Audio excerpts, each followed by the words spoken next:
Bonjour, voyons donc pourquoi et pour quelles raisons les propriétaires peuvent vendre ou simplement se débarrasser d'une Peugeot 3008 d'occasion. C'est comme dans un conte de fées russe. Mon père avait 3 moteurs, l'aîné n'était rien et le plus jeune était un imbécile. C'est pareil avec le Peugeot 3008. Il existe déjà 3 options de motorisation, mais 2 d'entre elles sont des variantes du bloc essence 1,6 litres PS à BMW, atmosphérique ou de 120 et 150 chevaux. Avec, et aussi un 1.6 turbo diesel, 112 chevaux.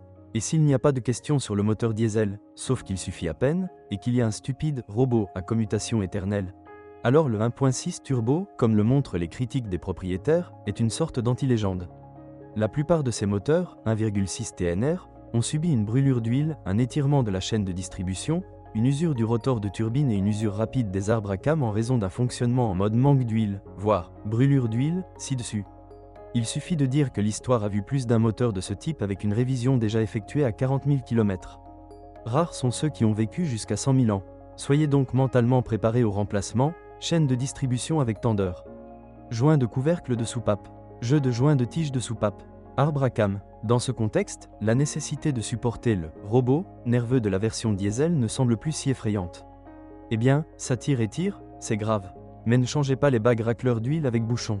De plus, le diesel, étonnamment, se réchauffe bien jusqu'à -25 dehors, et son appétit est modéré, donc si vous commencez à chercher du 3008, alors avec cette option. Et sinon, alors une voie vers 1,6 THP. Il faut avoir peur de lui, mais sans crise de panique. Premièrement, la plupart des problèmes auraient déjà pu être résolus par le premier propriétaire. Deuxièmement, la conception du moteur a été continuellement améliorée et si vous prenez la version après la version 2014, la probabilité de voler dans la cloison du moteur est considérablement réduite. Si vous avez besoin de transporter régulièrement et systématiquement un tas de tricycles, des skis en valise, des patins à roulettes et un labrador, prenez-le sans hésiter, mais après un contrôle minutieux. Les capacités tout-terrain du Peugeot 3008 ne sont pas à la hauteur des crossovers qu'il veut tant paraître, mais en termes de capacité et de fonctionnalité familiale, c'est un exemplaire rare à notre époque et sous nos latitudes, silencieux, économique, spacieux et raffiné à l'européenne.